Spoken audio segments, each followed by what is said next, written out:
Hello students, मेरा नाम विशी छतवानी है। मैं एक चार्टर्ड अकाउंटेंट रहा हूं और अभी असिस्टेंट प्रोफेसर हूं गवर्नमेंट कॉलेज में। इन दिनों में हम जूनियर अकाउंटेंट एंड टीआरए की तैयारी कर रहे हैं और उस सिलसिले में हम जो स्टडी कर रहे हैं वो है जीएफ एंड एआर। ये हमारा थर्ड वीडियो है। इसमें भी हम हमेशा की तरह 10 एमसीक्यू कवर करेंगे और मैं उनको फुल्ली एक्सप्लेन करूंगा। That will be useful for you. चलिए शुरू करते हैं। क्वेश्चन पूछता है, राज्य के लोक लेखा को संविधान के किस अनुच्छेद में परिभाषित किया गया है? In which article of the constitution the public accounts of the state has been defined. अब ये डेफिनेशन से रिलेटेड क्वेश्चन है जिसमें आपको बताना है कि लोक लेखा को कहाँ डिफाइन किया गया है। तो मैंने पहले जो फर्स्ट वीडियो था उसमें भी आपको इसका हिंट दिया था या इसका कहीं ट्रिक बताया था और अभी भी वो मैं रिपीट कर दूंगा। देखिए, आपका 266(1), 266(2), 267(2) और 268(2) टोटल आपके 4 फंड हैं। ठीक है, इसमें पहला जो फंड है वो है कंसोलिडेटेड फंड, ये वाला है आपका पब्लिक अकाउंट, ये वाला है आपका कॉन्टिंजेंसी फंड और ये वाला है आपका लोकल फंड। ठीक है, तो these are 4 kind of funds. 4 तरह के फंड हैं। बाय द वे, इसने पूछा है पब्लिक अकाउंट्स के बारे में, तो पब्लिक अकाउंट्स को कहाँ आएगा? ये आएगा 266(2) में। जैसे मैंने लिख लिख के याद किया है, जैसे मैं पहले भी एडमिट कर चुका कि ये हमारा रेगुलर सब्जेक्ट नहीं है। इवन जो कॉमर्स वाले होते हैं उन्होंने भी नहीं पढ़ा होता है। तो जैसे मैं कॉमर्स बैकग्राउंड से हूँ तो मैंने ये नहीं पढ़ा है, तो आपको पढ़ा पाने के लिए या मैंने खुद की तैयारी के लिए भी इसे बार बार लिख लिख के याद किया है। तो आप भी ऐसे लिख लिख के याद करेंगे तो याद हो जाएगा। देखिए, ट्रिक सिंपल है। जैसे गिनती बोलते हैं 266, फिर 266 ही चल रहा है लेकिन 1 के बाद 2 आ गया। ठीक है, 1 में तो आपको कंसोलिडेटेड फंड को डिफाइन किया गया है और 2 के अंदर आपके पब्लिक अकाउंट्स को डिफाइन किया है और 266 के बाद 267 आता है, वहां पे आपका कॉन्टिंजेंसी फंड है और 268 में आपका लोकल फंड है। लेकिन और आप बाद में मैंने बताया भी था कि ये वाला जो सेक्शन है ये कॉन्स्टिट्यूशन का आर्टिकल नहीं है, ये जीएफ एंड आर का सेक्शन है। ये वाला लास्ट वाला जीएफ एंड आर का सेक्शन है। बाकी तीनों को कॉन्स्टिट्यूशन के अंदर डिफाइन किया गया है। अगर बहुत ध्यान से समझेंगे तो मैंने इसके अंदर एक तरह से 5 एमसीक्यू सॉल्व करा दिया। आप एक होशियार स्टूडेंट हैं तो मैंने अकाउंट्स का नाम, दैट इज कौन सा फंड है और वो कौन सी सेक्शन में जाता है, तो ये मिलान करने वाले क्वेश्चन भी आ सकते हैं, मैच ऑफ द फॉलोइंग भी आ सकते हैं। और ये क्वेश्चन भी आ सकता है कि कौन सा फंड कॉन्स्टिट्यूशन में कवर नहीं है, तो लोकल फंड जो है वो कवर नहीं है। और अभी इसके लिए आंसर आपका 266(2) रहा। ठीक है, और वैसे एमसीक्यू के जनरली जो होते हैं कहें कि क्वेश्चंस एक दूसरे से डिफरेंट होते हैं, अलग होते हैं। आप कहीं से भी शुरू कर सकते हैं, लेकिन मेरा आपको सुझाव रहेगा कि आप फर्स्ट वीडियो से लेके सारे वीडियो देखिएगा। अगर आप सिंसियर तैयारी कर रहे हैं और आप चाहते हैं कि बिना ज़्यादा कुछ किए, क्योंकि जैसे मैं करीबन 40 वीडियोस की सीरीज़ बनाने का सोच रहा हूँ और सब ठीक रहा तो बनाऊंगा भी और फ्रीली अवेलेबल भी कराऊंगा। तो आप जितनी बार सुनेंगे उतना आपका और चीज़ें क्लियर होती जाएगी, आपका कन्फ्यूज़न निकलता जाएगा। ठीक है, तो एक सिस्टमैटिक चलेंगे तो बहुत सही रहेगा। बाकी आपकी इच्छा है। तो अभी इसका आंसर रहने वाला है 266(2). ओके, अब एक बार देख लेते हैं क्या कहता है। राज्य का लोक लेखा से संविधान के अनुच्छेद 266(2) में यथा परिभाषित ऐसी निधि अभिप्रेत है जिसमें राज्य की संचित निधि में जमा की गई राशि से भिन्न सार्वजनिक निधि शामिल है। बहुत टफ होता है, मैंने हमेशा कहा है जहाँ अभिप्रेत है शब्द लिखा हो उसकी जगह आप तात्पर्य है पढ़िया करेंगे कि पब्लिक अकाउंट से क्या मतलब है। कि मतलब ये है कि ये संविधान के इस आर्टिकल में डिफाइन है, 266(2) में डिफाइन किया गया है। और इसमें जो पैसा क्रेडिट होगा वो कौन सा होगा? वो आपका जो संचित निधि, जो कंसोलिडेटेड फंड में पैसा जमा होता है उसके अलावा होता है। तो कंसोलिडेटेड फंड में कौन सा पैसा जमा होता है उसको मैं फर्स्ट वीडियो में बता चुका कि उसके अंदर आपके tax revenues, non tax revenues, loan, ways and means, इस तरह की चीज़ें आती हैं, एडवांसेस, इस तरह की चीज़ें आती है। तो उनके अलावा अगर कोई पैसा क्रेडिट होता है, लेकिन वो कौन सा पैसा होना चाहिए? वो पैसा भी आपका पब्लिक मनी होना चाहिए। अगर वो पब्लिक मनी डिपॉजिट होता है तो वो 266(2) में डिफाइन किया गया है। इंग्लिश में पढ़ना हमेशा अच्छा होता है, आपकी इंग्लिश साफ होगी, आपको नियम समझ में आएंगे।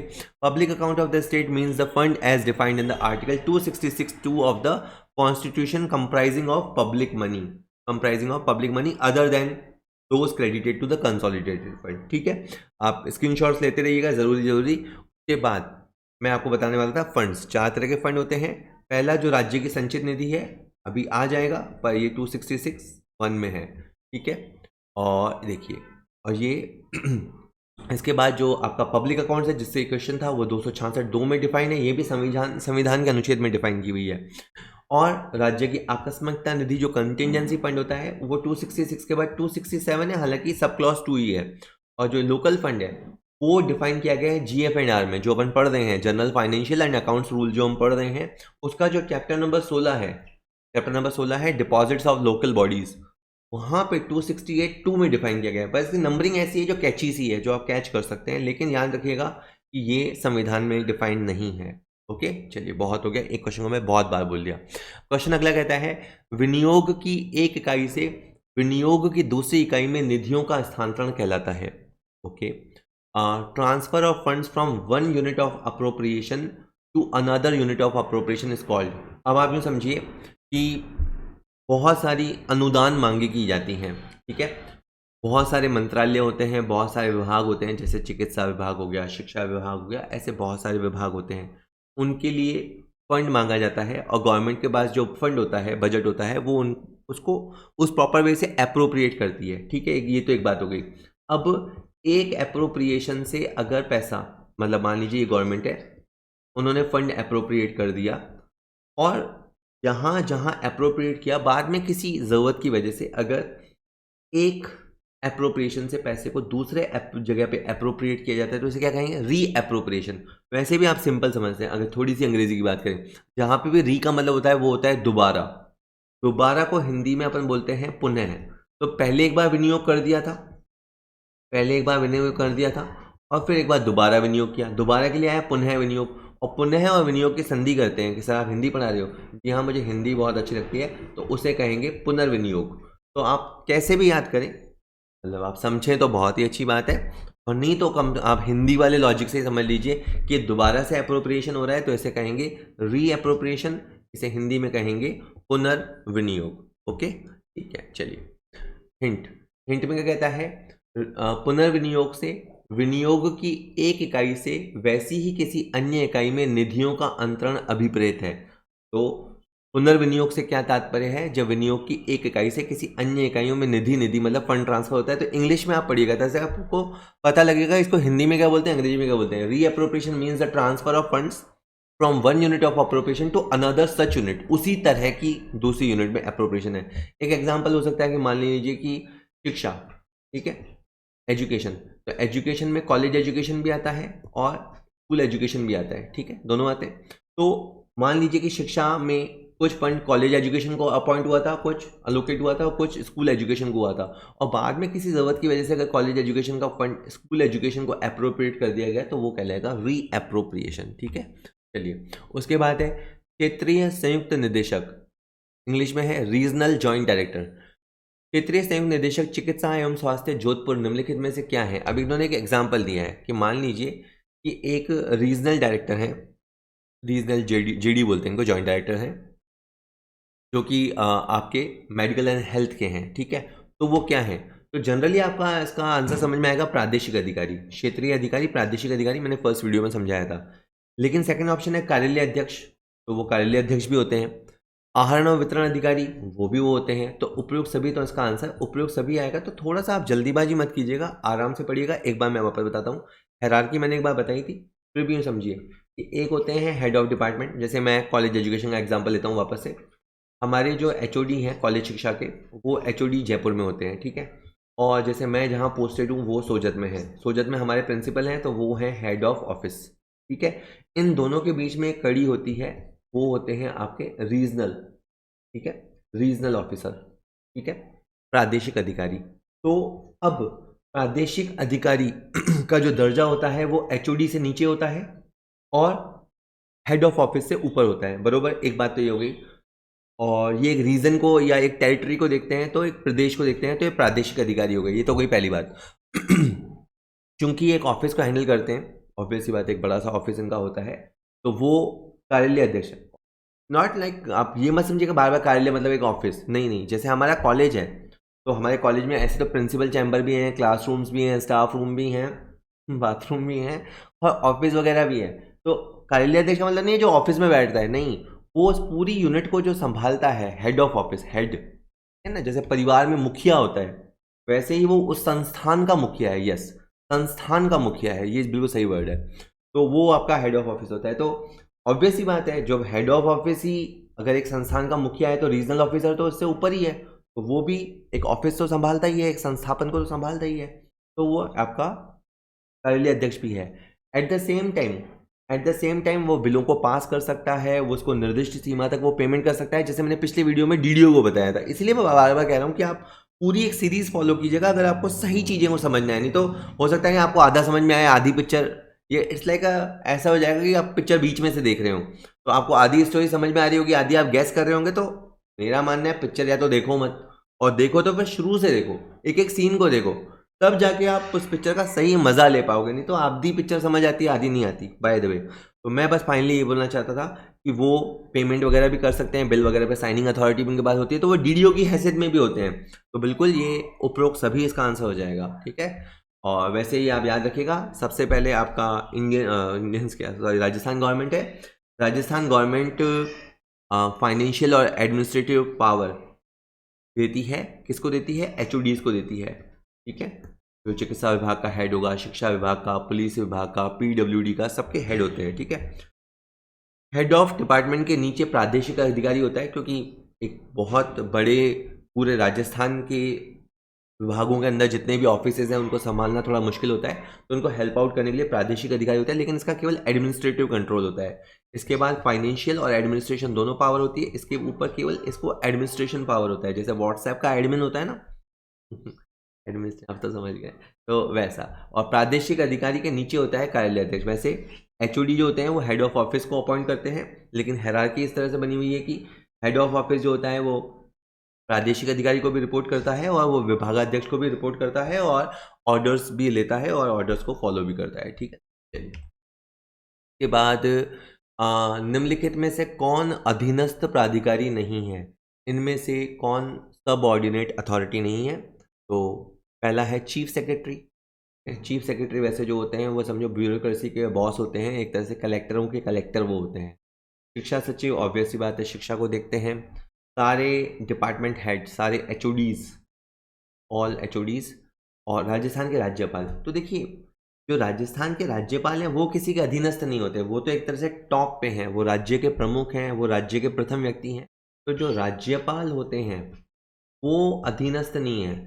राज्यपाल के नीचे जो लोग होते हैं, राज्यपाल के जो नीचे लोग होते हैं वो होते हैं अधीनस्थ प्राधिकारी। या राजस्थान गवर्नमेंट के जितने भी कहें विभाग हैं, राजस्थान गवर्नमेंट के जितने भी विभाग हैं वो हैं आपके अधीनस्थ प्राधिकारी। तो इन्होंने क्वेश्चन क्या पूछा था, इनमें से कौन अधीनस्थ नहीं है? अधिकारी अधीनस्थ, तो ये सब जो मैं इनकी बात कर रहा हूँ ना, ये सब अधीनस्थ हैं। जो राजस्थान के राज्यपाल हैं वो अधीनस्थ नहीं है, तो इसका आंसर डी रहेगा। ओके, एक बार मैं ये वाला तो आप स्क्रीनशॉट ले ही लेना, क्योंकि इसके बिना आपका काम नहीं चलना है। बार बार ये कहा आपने फर्स्ट वीडियो नहीं देखने सर, हम तो नहीं देखेंगे, हम तो यही वीडियो देखेंगे तो फिर ठीक है, इसके आप स्क्रीनशॉट ले लीजिए। एक बार मैं वापस समझाता हूँ। ये अभी बात चली अधीनस्थ प्राधिकारी कौन होते हैं, राजस्थान सरकार का विभाग या राज्यपाल के अधीनस्थ कोई प्राधिकारी। तो इसमें दो शब्द है, जितने भी गवर्नमेंट डिपार्टमेंट्स होते हैं या जो राज्यपाल के अधीनस्थ होते हैं वो हो गए आपके अधीनस्थ प्राधिकारी। तो जैसे शिक्षा सचिव हो गया, शासन सचिव हो गया, मुख्य सचिव हो गए, ये सब अधीनस्थ प्राधिकारी होते हैं, छोटे मोटे नहीं है, सब ऑर्डिनेट अथॉरिटी है, टॉप पे ही है, ये टॉप हायरार्की में ही है। उसके बाद आ जाता है आपका विभागाध्यक्ष। विभागाध्यक्ष को मैंने जैसे बताया कि उनको फाइनेंशियल और एडमिनिस्ट्रेशन पावर दिया जाता है, इनको गवर्नमेंट घोषित करती है। इनका जिक्र अपेंडिक्स 8 में होता है, परिशिष्ट 8 में इनका उल्लेख होता है। के बाद आपको कार्यालय अध्यक्ष पढ़ना चाहिए। एचओडी काम चलाने के लिए विभिन्न संस्थानों के अध्यक्ष घोषित करते हैं, तो हेड ऑफ ऑफिस को घोषित किया जाता है एचओडीज के द्वारा, ठीक है। तो हमारे कॉलेज के प्रिंसिपल कौन होंगे, वो हमारे जयपुर वाले एचओडी तय करते हैं, ठीक है। और इन दोनों के बीच में खड़ी का काम करता है प्रादेशिक अधिकारी रीजनल ऑफिसर, जैसे अभी जो जेडी का एग्जाम्पल आया था थोड़ी देर पहले, ठीक है, जॉइंट डायरेक्टर जोधपुर वाले, जो हम दोनों के बीच में कड़ी का कार्य करते हैं। ठीक है, इनको एडमिनिस्ट्रेशन कंट्रोल के लिए दिया जाता है। और डीडीओ कौन होते हैं, डीडीओ वो होते हैं जो खर्चों के लिए सैंक्शन देते हैं, एक लिमिट तक खर्चा करते हैं, बिलों पे साइन करते हैं, वो डीडीओ होते हैं। डीडीओ हमेशा कोई गजेटेड ऑफिसर ही होते हैं, गजेटेड ऑफिसर को पिछले वीडियो में बताया था, ठीक है। चलिए, अब है कि कोषाधिकारी किस सेवा का अधिकारी होता है। इस चैप्टर में आप बार बार जो नाम पढ़ेंगे वो है ट्रेजरी और सब ट्रेजरी। ठीक है। तो जो आपका क्वेश्चन पूछता है कि जो ट्रेजरी ऑफिसर होते हैं, ऑब्वियस सी बात है, जो ट्रेजरी में बैठा करते हैं वो किस सर्विस के अंडर आते हैं? क्या वो RAS services, Rajasthan administration services में आते हैं? क्या वो राजस्थान सब ऑर्डिनेट अकाउंट सर्विसेज में आते हैं? या वो राजस्थान अकाउंट सर्विस में आते हैं? या वो राजस्थान ट्रेजरी सर्विस में आते हैं? तो आपका एक नेचुरल इंक्लाइन अगर आपने नहीं पढ़ रखा है तो आप सोच सकते हैं कि है ना सर, ट्रेजरी ऑफिसर तो है वो ट्रेजरी सर्विसेज में आता होगा, पर आपका जो ये आता है बेसिकली ये आपका राजस्थान अकाउंट सर्विस के तहत आता है। ठीक है सर, तो ये आपका Rajasthan, sorry for that, Rajasthan account service, Rajasthan लेखा सेवा के अधिकारी ये होते हैं। ट्रेजरी ऑफिसर होते हैं वो राजस्थान अकाउंट सर्विसेज के अधिकारी होते हैं। जैसे बहुत सारी सर्विस हैं, तो राजस्थान सिविल सर्विसेज एक रूल है, Rajasthan civil services classification, control and appeal इन 50। ये जो रूल है उसमें बहुत तरह की सर्विसेज को डिफाइन किया गया है। स्टेट सर्विस, सब ordinate services, ministerial services and class 4 services, इस तरह से सर्विसेज को डिफाइन किया गया है। तो उसमें जो स्टेट सर्विसेज हैं, स्टेट सर्विसेज में बहुत सारी सर्विसेज लिखी हुई हैं, वहाँ से फिर आपको पोस्ट मिलती है। तो राजस्थान अकाउंट सर्विसेज भी वन ऑफ दैट सर्विस, और कोषाधिकारी वहीं से निकल के आए। जैसे राजस्थान शिक्षा सेवा कह लो, तो शिक्षा सेवा से ही स्कूल लेक्चरार, कॉलेज लेक्चरार, उच्च शिक्षा से निकल के आते हैं, कॉलेज लेक्चरार वगैरह। तो उसी तरह से ये जो ट्रेजरी ऑफिसर है वो राजस्थान लेखा सेवा से निकल के। स्टूडेंट्स, अगर आपको हमारा कंटेंट पसंद आ रहा है, हमारा टीचिंग स्टाइल आपको पसंद आता है, तो मैं आपको एडवाइस करूंगा कि आप हमारा ऐप डाउनलोड कीजिए। कॉमर्स पॉइंट नाम से हमारा ऐप है, प्ले स्टोर पे इजीली मिलेगा, डाउनलोड कर लीजिए। अभी जैसे जूनियर अकाउंटेंट एग्ज़ाम एक्सपेक्टेड है, तो हमने उसके लिए 3 तरह के प्रोडक्ट तैयार किए हैं और मैं आपको उसके बारे में बताना चाहता हूँ। जस्ट देखिएगा। अगर आप एक बहुत सिंपल छोटे से कोर्स से स्टार्ट करना चाहें और क्या वैल्यू मिलेगी वो देखना चाहें, तो एक हमारा 99 रुपये का कोर्स है। उसमें हमने सब्जेक्ट वाइज क्वेश्चन बैंक दिए हैं। फॉर एग्जांपल, अगर आप अकाउंट्स का क्वेश्चन बैंक देखना चाहते हैं, आपका अकाउंट्स तैयार हो गया है, तो क्वेश्चन बैंक हम आपको मात्र 99 रुपये में प्रोवाइड कराएंगे। उसके अंदर आपको 1500 क्वेश्चन मिलेंगे, 1500 से इनफैक्ट ज़्यादा ही होंगे, और वो क्वेश्चन हिंदी और इंग्लिश में होंगे और चैप्टर वाइज होंगे। ठीक है, बहुत ही अच्छे अच्छे क्वेश्चंस का सिलेक्शन किया गया है। इसी तरह अगर आपको मान लीजिए आपका लगता है कि मेरा अकाउंट ऑडिट तैयार हो गया है, तो आप ऑडिट के इतने ही क्वेश्चन मात्र 99 रुपये में, इस तरह किसी भी सब्जेक्ट के, जो कॉमर्स रिलेटेड 6 सब्जेक्ट हैं उन किसी भी सब्जेक्ट के आप पेपर हमसे बाय कर सकते हैं, मात्र 99 रुपये में अवेलेबल है। वेल, ये तो हो गई क्वेश्चन बैंक की बात। अगर मान लीजिए आपके पूरे सब्जेक्ट्स की, सारे सब्जेक्ट्स की तैयारी हो चुकी है, तो आप हमारा 249 वाला प्रोडक्ट देख सकते हैं। एक्चुअली इसके अंदर सैम्पल पेपर्स हैं। जैसे हमें पता है कि हमारे पास 25 क्वेश्चन आते हैं हर सेक्शन से, अकाउंट्स 25, ऑडिट 25, RSR 25, तरह से 6 सब्जेक्ट हैं, तो टोटल 150 क्वेश्चन है।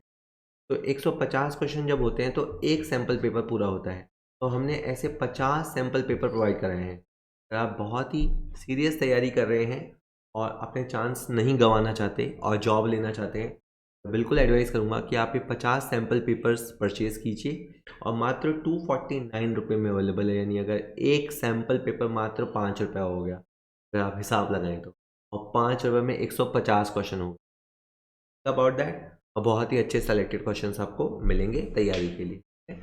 वेल, ये भी आपका सैम्पल पेपर रहा। इसके बाद अगर बाय द वे आप अकाउंट्स के नहीं हैं, या आपको अकाउंट्स की बहुत अच्छी तैयारी करनी है, तो हमारा अकाउंट्स का वीडियो लेक्चर्स का पूरा कोर्स तैयार है और मात्र 499 रुपये में अवेलेबल है। इसके तहत अगर आप ये 499 का कोर्स लेते हैं, तो हमने आपको सैम्पल पेपर्स फ्रीली प्रोवाइड कराए हैं। जो सैम्पल पेपर्स 249 की वर्थ के थे, वो भी हमने फ्रीली प्रोवाइड कराए हैं। तो जस्ट अगर नेट देखा जाए तो नेट ये कोर्स आपका 200 का ही हो गया, ऑलमोस्ट 200 या 250 का हो गया, इनफैक्ट 250 रुपये का हो गया। तो जस्ट मैं ये चाहता हूँ कि आप अकाउंट्स पढ़ें और अच्छे से पढ़ें, और इसके अंदर 150 से ज़्यादा वीडियो लेक्चर्स हैं। एक एक चैप्टर को 10-10, 12-12 वीडियो लेक्चर्स में इन डेप्थ स्टडी कराया गया है। अगर आप इनको देखने के बाद अकाउंट्स के पेपर लगाते हैं, अकाउंट्स के वीडियोस हमारे तैयार हैं इस महीने, और आने वाले महीनों में और वीडियोस तैयार होते चले जाएंगे। लगता है जब आप ये वीडियो देख रहे हो तो सारे कोर्स आपको पूरे अवेलेबल मिले, जस्ट आप जा सकते हैं, और ये सब हमारे कॉमर्स पॉइंट ऐप पे मिलेगा। फायदे में आपको कोई दिक्कत आती है तो घर पे आप हमें। अगला क्वेश्चन जो आपके सामने आ रहा है वो है 26वां। विभागाध्यक्ष द्वारा अपने अधीनस्थ किसी राजपत्रित अधिकारी को किस नियम के अंतर्गत कार्यालय अध्यक्ष घोषित कर सकता है? ये बहुत ही ज़्यादा इम्पॉर्टेंट रूल है, आप ध्यान से सुनिएगा। देखिए, जो हेड ऑफ डिपार्टमेंट होते हैं, ठीक है, वो हेड ऑफ ऑफिस को अपॉइंट करते हैं और इसका रूल है 3A, ठीक है। और जो हेड ऑफ ऑफिस हैं, कभी कभी वो इमरजेंसी में किसी और को डीडीओ डिक्लेयर करते हैं। वैसे तो जो हेड ऑफ ऑफिस होते हैं वही डीडीओ होते हैं, और कुछ मामलों में हेड ऑफ ऑफिस अपने नीचे डीडीओ अपॉइंट करते हैं, तो उसका रूल होता है 3B, ठीक है। वो पढ़ा जाता है 3K और इसको पढ़ा जाता है 3H। ये नियम आप बहुत पक्के से याद कीजिएगा, मोस्ट प्रोबेबली इनमें से क्वेश्चन बनता ही है। और इसीलिए मैंने कहा विभागाध्यक्ष, कार्यालय अध्यक्ष, ये दोनों अलग अलग शब्द हैं, अभी अपने पिछली स्लाइड में देखा ही था, ठीक है। तो अभी क्वेश्चन क्या है कि एचओडी हेड ऑफ ऑफिस को अपॉइंट करता है, उसका क्या रूल है? उसका रूल है आपका 3K। ऑप्शन में आपको 3K भी दे रखा है, 3K भी दे रखा है, तो सी रूल में आपको रूल 3A दे रखा है, तो आप ध्यान से काम करेंगे, ठीक है। उसके बाद एक बार इसको पूरा इसका जो नियम है वो नियम पढ़ लेते हैं। नियम 3K में एक दो तीन करके 3 बातें लिखी हुई है। पहली बात ये लिखी हुई है कि विभागाध्यक्ष को अपने अधीनस्थ किसी भी राजपत्रित अधिकारी को इन नियमों और सरकार के अन्य वित्तीय नियमों के प्रयोजनार्थ कार्यालय अध्यक्ष घोषित करने की शक्ति प्राप्त होगी। तो पहले तो इसमें क्या बताया गया है कि एचओडी को क्या पावर है? तो एचओडी को ये पावर है कि वो हेड ऑफ ऑफिस अपने नीचे अपॉइंट कर सकता है। और किसको अपॉइंट करेगा? वो ये अपॉइंटमेंट किसी गजेटेड ऑफिसर को ही करेगा, ठीक है। और जब अपॉइंट करेगा तो क्यों अपॉइंट करेगा? ताकि इन नियमों और जो सरकार के अन्य जो वित्तीय नियम होते हैं, जो ट्रेजरी रूल्स वगैरह हैं, उनको अप्लाई किया जा सके। एक और बात, यही बात अब इंग्लिश में भी लिखी हुई है, ठीक है। उसके बाद ये, परंतु यह है कि एक ही कार्यालय या स्थापन के संबंध में एक से अधिक राजपत्रित अधिकारी को कार्यालय अध्यक्ष घोषित नहीं किया जाएगा जब तक कि ऐसा कार्यालय या स्थापन एक दूसरे से स्पष्ट रूप से पृथक ना हो। ये तो अंडरस्टूड सी बात है कि जैसे मान लीजिए हमारा सुजत कॉलेज है, ठीक है, जैसे मैं सुजत कॉलेज से बिलोंग करता हूँ, यहाँ पे पढ़ाता हूँ मैं, ठीक है। तो अब सोजत कॉलेज के लिए कितने प्रिंसिपल अपॉइंट होंगे? तो आप बोलेंगे सर एक ही प्रिंसिपल होगा, एक से ज़्यादा क्यों होंगे? तो बस, तो एचओडी जो हमारे जयपुर में बैठे हैं वो क्या करेंगे? सोजत कॉलेज के लिए एक प्रिंसिपल अपॉइंट करेंगे, मतलब क्लैश ना हो। तो हेड ऑफ डिपार्टमेंट जो होगा वो किसी एक को ही हेड ऑफ ऑफिस अपॉइंट करेंगे, ठीक है। अगर मान लीजिए कि किसी और वजह से यहाँ पे और भी मान लीजिए कॉलेजेस हों, अलग अलग कॉलेजेस हों उसी सोजत क्षेत्र में, मान लीजिए बड़ा क्षेत्र है जोग्राफी, मान लीजिए है, तो एक अलग कॉलेज के लिए मान लीजिए आसपास में रायपुर होता है, वहाँ के लिए, तो वहाँ के लिए अलग किया जा सकता है। तो अगर डिफरेंट डिफरेंट ऑफिस हैं, डिफरेंट, उसको इस्टेब्लिशमेंट भी बोलते हैं, संस्थापना, तो डिफरेंट डिफरेंट ऑफिस या इस्टेब्लिशमेंट्स हैं, तो different head of office appoint किए जा सकते हैं। अदरवाइज एक प्लेस के लिए तो एक ही हेड ऑफ ऑफिस होगा, सर तो एक ही होगा ना, हेड तो एक ही होगा। उसके बाद और क्या लिखा है? ठीक है, इतनी ही 2 बातें लिखी हुई है, ये आपको ध्यान रखनी है। चलिए आगे बात कर लेते हैं। इसके बाद है कार्यालय अध्यक्ष द्वारा अपने अधीनस्थ किसी राजपत्रित अधिकारी को नियम 3ख के अंतर्गत आहरण और वितरण अधिकारी घोषित कर देने पर भी वो निम्न में से क्या कार्य नहीं कर सकता, ठीक है। कुछ क्वेश्चन ऐसे भी होते हैं जिसके आपको एक तरह से वन लाइनर याद कर लेने चाहिए। तो जैसे हमने, वापस शुरू करता हूँ, हेड ऑफ डिपार्टमेंट अपने नीचे हेड ऑफ ऑफिस अपॉइंट करते हैं। हेड ऑफ ऑफिस अपने नीचे चाहें या किसी और को चाहें तो डीडीओ अपॉइंट कर सकते हैं। ये डीडीओ जिसको अपॉइंट किया जाएगा वो कोई गजेटेड ऑफिसर ही होगा, लेकिन ये इस तरह से जिसको 3ख 3B के चलते head of office DDO appoint किया गया है, ये डीडीओ गजेटेड ऑफिसर्स के सैलरी बिल पे साइन नहीं कर सकता।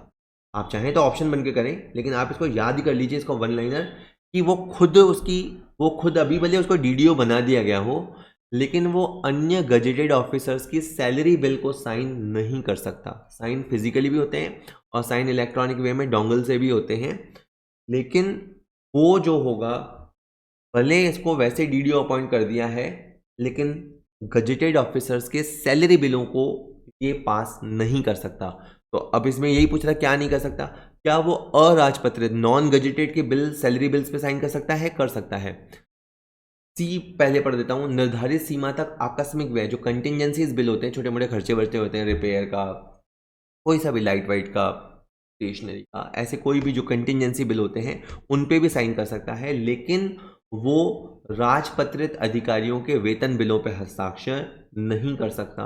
ये बिल्कुल आप ध्यान रख लीजिएगा, बी इसका आंसर है। ठीक है, और कुछ नियम पढ़ लेते हैं ताकि और क्लियर हो जाए। पूरी बात सुनिए क्या है। रूल 3(3)(ख) क्या कहता है? कार्यालय अध्यक्ष अपने अधीन सेवा करने वाले किसी भी राजपत्रित अधिकारी को उसके नाम की सूचना एवं नमूने के हस्ताक्षरों को संबंधित वितरण कार्यालय में भिजवाते हुए सिवाय राजपत्रित अधिकारियों के वेतन एवं भत्ते के, सिवाय राजपत्रित अधिकारियों के वेतन एवं भत्तों से संबंधित बिलों या आदेशों के किसी भी बिल या आदेश पर अपनी ओर से हस्ताक्षर करने के लिए प्राधिकृत कर सकेगा। तो वो अगर कोई जैसे सिवाय शब्द को ना पढ़े जल्दी जल्दी में तो गलत कर पढ़ देगा। जब मैं इसमें से जब नोट्स बना रहा हूँ सिवाय शब्द हटा दूँ तो एकदम से आएगा कि वो सारे ही बिल साइन कर सकता है। तो बात क्या है कि हेड ऑफ ऑफिस, मैंने कहा यही नेचुरल डीडीओ होते हैं, इनको नेचुरल डीडीओ होते हैं, लेकिन जैसे हमारे पहले एक प्रिंसिपल मैम थे और बाद में कुछ मेडिकल इश्यूज हुए तो उनको छुट्टी पे जाना पड़ा। ठीक है, उनको छुट्टी पे जाना पड़ा तो उन्होंने मुझे, मतलब सच्ची में मुझे डीडीओ अपॉइंट कर दिया कि भाई आप डीडीओ का काम देखेंगे। मैं गजेटेड ऑफिसर तो हूँ ही हूँ और मुझे डीडीओ अपॉइंट कर दिया। तो पहली बात तो किस नियम के तहत किया? 3(ख), इस नियम के तहत उन्होंने मुझे डीडीओ अपॉइंट किया।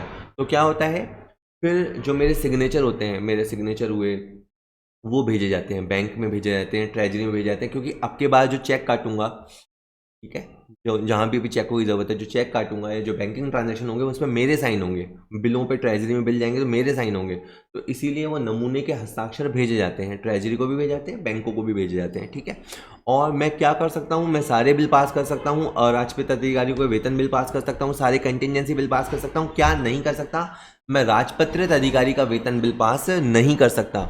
लेकिन एक और बात सुन लीजिए, अगर उन्होंने मुझे अपॉइंट कर भी दिया तो भी वो जिम्मेदारी से पूरी तरह मुक्त नहीं हो जाते। मतलब इसका मतलब ये भी है कि बिल पे मैं साइन करूंगा, मेरी जिम्मेदारी तो होगी, लेकिन उसके करेक्ट होने की जिम्मेदारी उनकी भी होगी। वो उस जिम्मेदारी से बच नहीं सकते। ठीक है, वो भी जिम्मेदार होंगे, तो दोनों ही जिम्मेदार होंगे। उसके बाद है, राजपत्रित अधिकारियों के वेतन एवं भत्तों के बिल अनिवार्य रूप से कार्यालय अध्यक्ष या विभागीय अध्यक्ष की जैसी भी स्थिति हो हस्ताक्षरों से आहरित किए जाएंगे जब तक किसी मामले में सरकार द्वारा अन्यथा आदेश न दिए जाए। तो तीसरी और चीज क्लियर कर दी गई है कि भाई अगर राजपत्रित अधिकारियों को वेतन बिल मैं साइन नहीं करूंगा तो फिर कौन करेगा? यानी मुझे उन्होंने डीडीओ बना दिया, अब मैं तो साइन नहीं कर सकता, मुझे मना कर दिया तो कौन करेगा? तो वो साइन तो आज भी हेड ऑफ ऑफिस या हेड ऑफ डिपार्टमेंट ही करेंगे। अगर गवर्नमेंट ने कोई अदरवाइज ऑर्डर निकाल दिया हो तो एक अलग बात है, समय की मांग के अनुसार आगे जाके अमेंडमेंट या संशोधन आ जाए या कोई विशिष्ट परिस्थितियां हो वहां पे साइन कर दे। कई बार अचानक, देखो अपने जॉब में हमेशा फ्लेक्सिबिलिटी रखी जाती है, तो अगर कोई मामला ऐसा बनता है जहां गवर्नमेंट ऑर्डर कर दे कि आप भी कर सकते हो तो कर सकते हैं, अदरवाइज 3(b) के तहत जो डीडीओज अपॉइंट किए जाते हैं वो ये काम नहीं कर सकते। कौन सा काम? गजेटेड ऑफिसर्स के सैलरी बिल पे साइन करना। तो कौन करेगा? ये हेड ऑफ ऑफिस या हेड ऑफ डिपार्टमेंट ही करेगा। ये सर बार बार क्यों बोल रहे हो? यार भाई तुम्हें याद हो जाए यही मकसद है, और मैं खुद को भी याद करा रहा हूँ। ठीक है, चलो तसल्ली। अच्छा, यही बातें तीनों इंग्लिश में लिखी हुई हैं, स्क्रीनशॉट ले लेना अगर इंग्लिश वाले हो तो। मैंने पढ़ दिया है, पढ़ के टाइम खराब होगा। रूल 3(b) कहा जाता है। ठीक है, चलिए। उसके बाद है 28वां क्वेश्चन, यानी आज का 8वां क्वेश्चन। कार्यालय अध्यक्ष द्वारा अपनी ओर से अन्य अधिकारी को आहरण व वितरण अधिकारी, ड्राइंग एंड डिसबर्सिंग ऑफिसर घोषित कर देने पर भी बिल के सही होने या भुगतान के लिए किसकी जिम्मेदारी होगी? ए, कार्यालय अध्यक्ष की, व आहरण और वितरण अधिकारी की, सी, दोनों की। तो ये दोनों की होगी। ठीक है, हेड ऑफ ऑफिस है, मान लीजिए मेरे प्रिंसिपल मैम है, उन्होंने विश्वास करते हुए मुझे डीडीओ अपॉइंट कर दिया, तो ऐसा भी नहीं है कि मैं आंखें बंद करके बिल साइन करूंगा और ये सोच लूंगा कि सारी जिम्मेदारी इनकी होगी। नहीं, जिम्मेदारी प्राइमा फेसी तो मेरी होगी, लेकिन ये भी जिम्मेदारी से बच नहीं सकते। ठीक है, कल को ये कह दे कि साहब मैं क्या करूं, मैंने तो डीडीओ अपॉइंट कर दिया था, अब डीडीओ जाने उसका काम जाने, ऐसा नहीं होता। ठीक है, यानी आप कभी अगर हेड ऑफ ऑफिस बनेंगे तो अगर आप अपने विश्वास पात्र को चुनते हैं, मतलब व्यक्ति को चुनते हैं, तो किसी विश्वास पात्र को चुनिएगा, या तो फिर खुद के पास रखिए। मैंने कहा है ये कि head of office he natural DDO होते हैं, जनरली वो अपना पावर किसी को देते भी नहीं है, क्योंकि ये गलत करेगा तो ये भी फंसेंगे इन द सेंस कि इनके ऊपर भी जिम्मेदारी आएगी, इनको भी स्पष्टीकरण देना पड़ेगा। पर फिर भी ऐसी स्थितियां बन जाए तो अपॉइंट कर सकते हैं। याद रखेंगे इन दोनों की जॉइंट लायबिलिटी होगी, ठीक है, दोनों की समान जवाबदारी होगी, बच नहीं सकते।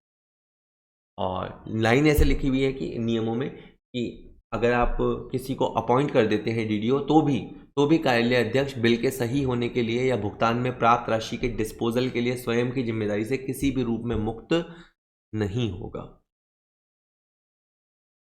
उसके बाद क्वेश्चन है, अच्छा नियम 3 में 3 क में क्या लिखा है, 3 ख में क्या लिखा है, क्योंकि बार बार ही बात आ रही है। तो 3 क में लिखा है कि विभाग अध्यक्ष अपने अधीनस्थ किसी भी राजपत्रित अधिकारी को इन नियमों और सरकार के अन्य वित्तीय नियमों के प्रयोजनार्थ कार्यालय घोषित कर सकता है।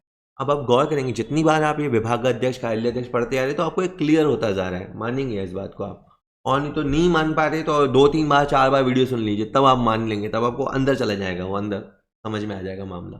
ठीक है, तो 3 क के अंतर्गत तो क्या है, हेड ऑफ डिपार्टमेंट अपॉइंट करेंगे हेड ऑफ ऑफिस को। ठीक है, तो हमारे जैसे मैं कॉलेज एजुकेशन की बात करूँ तो कॉलेज एजुकेशन में हमारे जो डायरेक्टरेट से ऑर्डर आते हैं, तो किस कॉलेज का कौन प्रिंसिपल होगा वो हमारा एचओडी तय करता है। ठीक है, एक बार प्रिंसिपल बन गए, वो उस कहें संस्थान को संभालते हैं, वो उस ऑफिस संस्थापना को पूरी को संभालते हैं। ठीक है, वो हेड ऑफ ऑफिस कहलाते हैं, यानी हमारे प्रिंसिपल सर। वो अगर किसी कारणवश चाहें तो किसी गजेटेड ऑफिसर को डीडीओ अपॉइंट कर सकते हैं, तो किसी चपरासी को या किसी 4th ग्रेड को या किसी मिनिस्ट्रियल स्टाफ को वो हेड ऑफ वो डीडीओ अपॉइंट नहीं कर सकते। ठीक है, समझ में आ गया इसका। लेकिन नियम क्या है, 3 ख है। कई बार हम सोचते हैं नियम आएंगे, कुछ नियम ऐसे होते हैं जो बेहद ज़रूरी होते हैं, तो उनको तो नियम शुदा यानी नियम के साथ ही पढ़ना चाहिए। बस थोड़ा सा और बचा है, राज्य अंकेक्षण रिपोर्ट यानी स्टेट ऑडिट रिपोर्ट ए महालेखाकार द्वारा तैयार की जाती है विधानसभा की। अब जैसे मैं एग्जाम में बहुत जल्दी में हूँ और मेरे को अपनी खुद की किस्मत खराब करनी हो, तो ये सही है ऑप्शन, राज्य अंकेक्षण रिपोर्ट महालेखाकार द्वारा तैयार की जाती है, आंसर ए।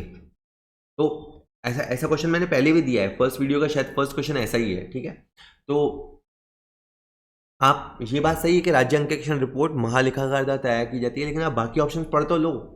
विधानसभा की लोक लेखा समिति द्वारा परीक्षण किया जाता है, तो ये बात भी सही है कि जो विधानसभा की पब्लिक अकाउंट्स कमेटी होती है वो उसको एग्जामिन करती है और वार्षिक आधार पर तैयार की जाती है, ये भी सही है। तो इसमें जो लिखा है स्टेट ऑडिट रिपोर्ट के बारे में वो सारी बातें सही लिखी है, तो उसका answer all of the above आए। ठीक है, वैसे कुछ बातें जो एडिशनल है मैं बता दूँ, ये एजी से जुड़ा हुआ मामला है, क्योंकि स्टेट ऑडिट रिपोर्ट एजी द्वारा ही तैयार की जाती है।